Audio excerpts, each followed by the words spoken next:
Hi boys and girls, this is lecture 3.4 in Unit 3, the second part of our discussion of the chain rule. On this first slide, I simply reiterate the differentiation rule that we learned in part 1, which is the chain rule. It is a way of taking the derivative of a composite function, f of g of x, and the chain rule states that you can take this derivative by taking the derivative of the outer function, f prime of g of x, and then multiplying by the derivative of the inner function. We also spent some time making sure that we knew how to differentiate between the outer and inner functions of the composite function. Now we're going to have a few examples where we'll be asked to take derivatives requiring a combination of rules, perhaps the product rule in conjunction with the chain rule, or the quotient rule in conjunction with the chain rule. In addition, we're going to learn a few simplification techniques, starting with factoring out least powers. Let's rewrite this function. f of x is equal to x squared times 1 minus x squared quantity to the 1/2. This will require the product rule. We're going to have f of x is our first function, x squared, and g of x will be 1 minus x squared quantity to the 1/2 power. We will have to say first function times derivative of second plus second times derivative of first. However, notice when we're taking the derivative of the second function, it's going to require the chain rule. So f prime of x is equal to the first function times the derivative of the second. Since this is a function raised to a power, we'll use the general power rule, 1/2 times the inner function 1 minus x squared, and then subtracting 1 from the exponent gives us a new exponent of negative 1/2, then times the derivative of the inner function, which is negative 2x. Notice that so far we have just taken the first function times the derivative of the second. To finish the product rule, we're now going to add the second function, 1 minus x squared, to the 1/2 times the derivative of the first, which is 2x. This is your derivative, but we do have a bit of simplifying to do. First of all, in this first term, let's collect these stray terms. 2 times 1/2 is 1, but then we'll have a negative x times an x squared, giving us a negative x cubed. That will be multiplied by the quantity 1 minus x squared to the negative 1/2. In this term, we simply have 2x times the quantity 1 minus x squared to the 1/2 power. Factoring out least powers means now that we've taken our derivative, we're going to look at each term of the derivative and look for common factors to factor out. We're used to looking at common factors like a variable such as x or a coefficient, but a quantity such as 1 minus x squared to the negative 1/2 power may not seem like a common factor to 1 minus x squared to the 1/2, but it is. These are the same factor, but with different exponents. So we're going to factor out. We can take an x out of each term, and we can also factor out the least power of this factor, which is 1 minus x squared to the negative 1/2 power. Now what's left in each term? As we took an x out, that leaves negative x squared here, and of course we factored this complete term out of that first term. Over here in the second term, we took out an x, so that leaves a 2.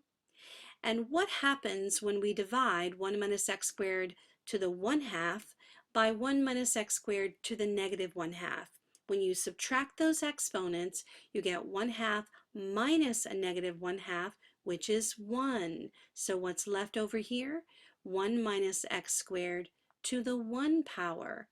It's always going to happen that way, boys and girls, because when you took the derivative, you subtracted 1 from the exponent.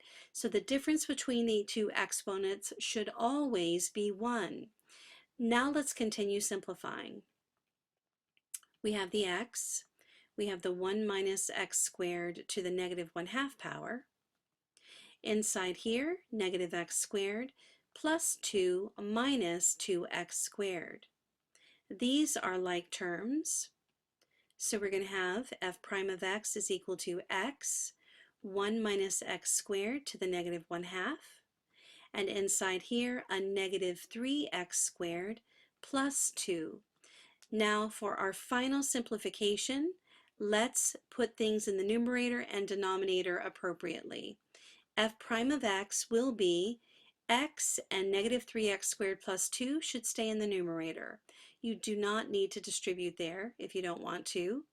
X times negative 3x squared plus 2 over this term with the negative exponent indicates that it should be in the denominator.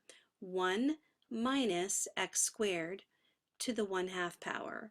In taking this derivative, we use the product rule, the chain rule, and we simplified by factoring out least powers. Now let's simplify the derivative of a quotient. First, I'm going to rewrite this function.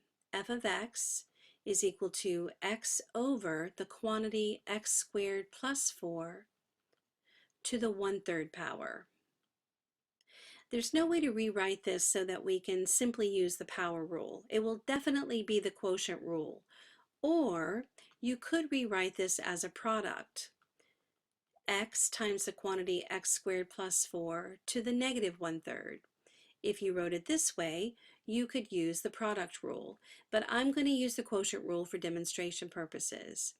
F prime of x will be the denominator function, x squared plus 4 to the 1/3 times the derivative of x, which is just 1, minus the numerator function x times the derivative of the denominator function. Since we have this quantity raised to the 1/3 power, that's going to be 1/3 times the inner function x squared plus 4 to the negative 2/3 power. 1/3 minus 1 is negative 2/3 times the derivative of the inner function, which is 2x. And then squaring the denominator gives us x squared plus 4 to the 2/3 power. F prime of x then is equal to x squared plus 4 to the 1/3. 2 times 1/3 is 2/3. X times negative x gives us negative 2/3 x squared times the quantity x squared plus 4 to the negative 2/3 power, all over x squared plus 4 to the 2/3 power. We are going to factor out least powers here because x squared plus 4 is a common factor with just different exponents. And of course, negative 2/3 is the least power, the smaller exponent. What will we get when we factor that out of x squared plus 4 to the 1/3? 1/3 minus a negative 2/3 will be that quantity to the 1 power. So let's factor that out. F prime of x is equal to x squared plus 4 to the negative 2/3 power. That leaves here an x squared plus 4 to the 1 power. And then over here, minus 2/3 x squared. All over x squared plus 4 to the 2/3. Time to move. Now, just to make things a bit simpler, I'm also going to factor out 1/3 after combining these like terms. Let me combine the like terms first, and then I'll factor out the 1/3. This will be x squared plus 4 to the negative 2/3, and then 1 minus 2/3 will leave us 1/3 x squared plus 4 over x squared plus 4 to the 2/3. As I stated, I'm going to factor out the 1/3 because otherwise I'll end up with a complex fraction, a fraction in the numerator of a fraction, and I don't want that to happen. When I factor out the 1/3, I'll have 1/3 times the quantity x squared plus 4 to the negative 2/3. 2/3, sorry about that, that's a 2. a 2. And then dividing 1/3 out of this first term, of course, leaves x squared. Dividing it out of the second term leaves a 12. All right, our denominator, x squared plus 4 to the 2/3. And now it's time to bring these quantities down to the denominator. The 3 drops down, the x squared plus 4 to the negative 2/3 drops down. That exponent will become positive in the denominator, meaning we'll be able to add it to the exponent that is already there. So our numerator then will be simply x squared plus 12 over 3, and then the quantity x squared plus 4. 2/3 plus 2/3 is 4/3, so that quantity will be to the 4/3 power. We took this derivative using the quotient rule in conjunction with the chain rule, and again we simplified by factoring out least powers. In this example, we're going to simplify the derivative of a power. We have, once again, a composite function. The outer function is something raised to the second power, so we'll use the general power rule for taking the derivative of the outer function.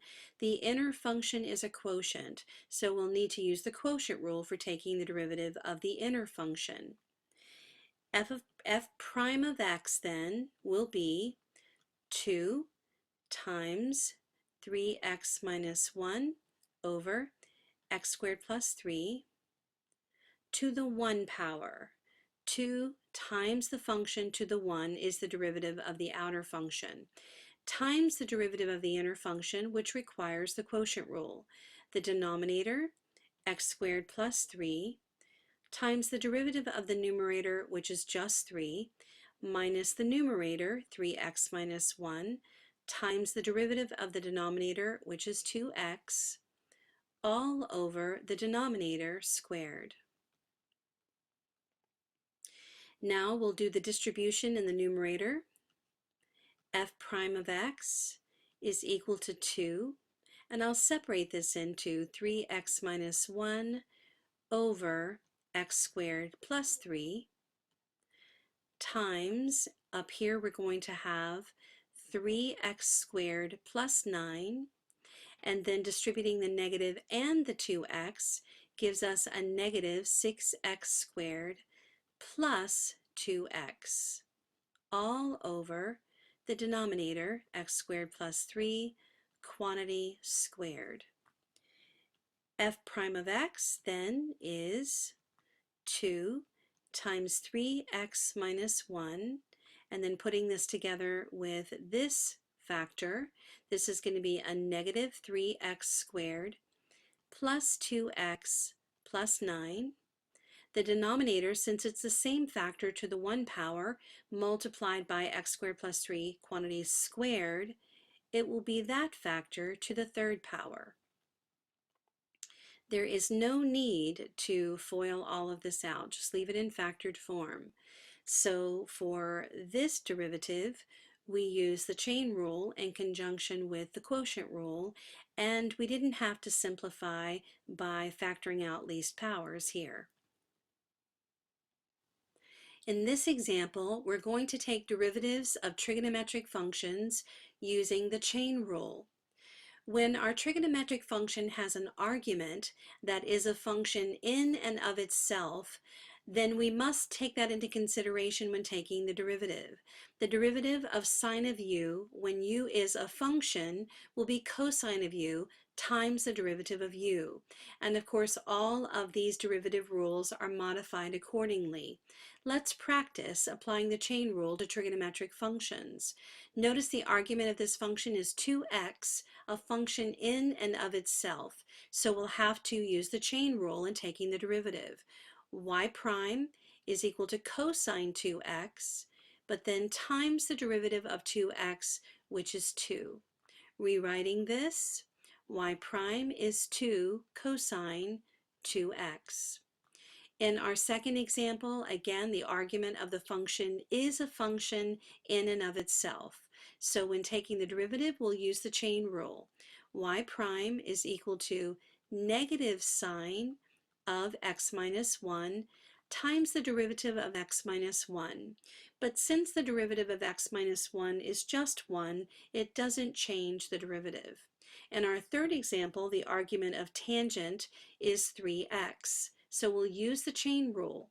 Y prime is equal to secant squared 3x times the derivative of 3x, which is 3, and rewriting gives us 3 secant squared 3x.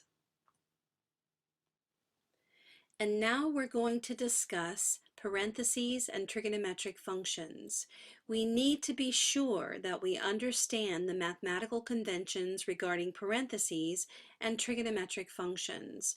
So if we see y equals cosine 3x squared, that means the argument 3x squared could be put in parentheses. In this case, the derivative, since the argument is 3x squared, the derivative would be y prime is equal to negative sine of 3x squared times the derivative of 3x squared, which would be 6x. And then you could rewrite that as negative 6x sine of 3x squared. In this example, cosine 3, if parentheses were here, that's indicating a constant. Cosine of 3 is just some number. So the derivative here would be y prime equals cosine 3, whatever that number is, times the derivative of x squared, which is 2x. And since I don't know what that is, we'll write this as 2 times cosine 3x. In this third example, you have cosine of the quantity 3x squared. That really means the argument is 9x squared. So here the derivative would be y prime is negative sine of 9x squared times the derivative of 9x squared, which is 18x. 18x times a negative will give us negative 18x sine of 9x squared. In this example, and I find this to be probably the most confusing notation, cosine squared x really means the quantity cosine squared. So this requires the chain rule, where your function is squared, and then you have to take the derivative of the inner function. This is going to be y prime equals 2 cosine x to the 1 times the derivative of cosine, which is negative sine x. Simplifying, negative 2 cosine x sine x. And in our last example, the square root of cosine x can be rewritten as cosine x to the 1/2. Once again, a function to a power. So y prime will be 1/2 cosine x to the negative 1/2 times the derivative of cosine, which is negative sine x.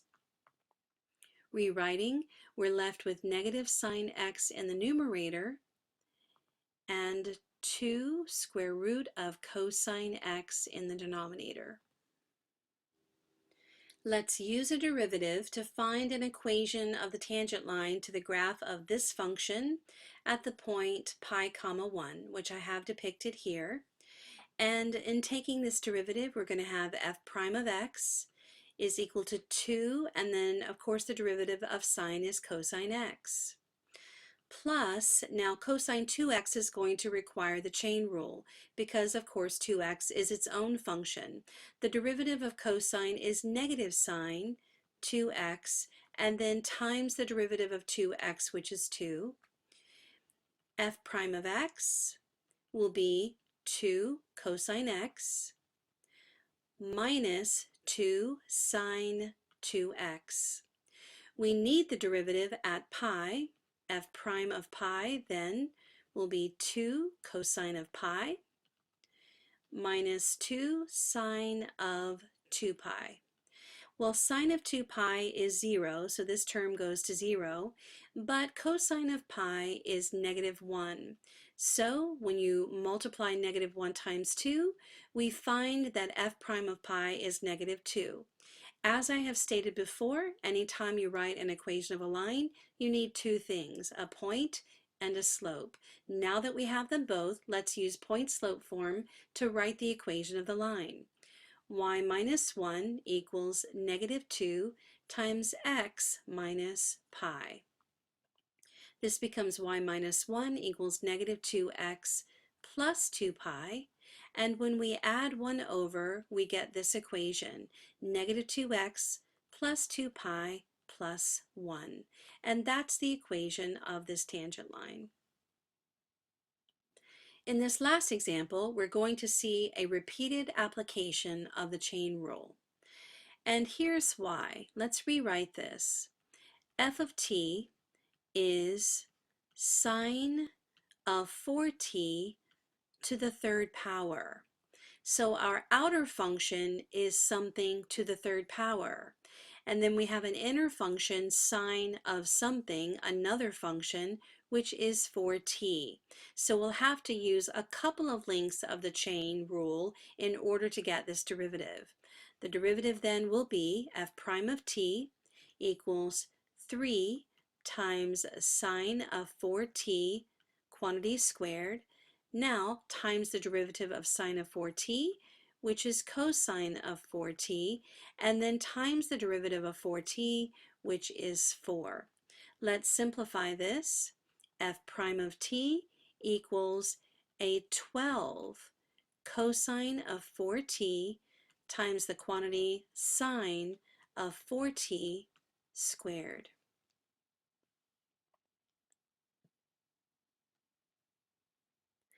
That's it for today's lecture, boys and girls. I leave you with this inspiring wordle. God bless you.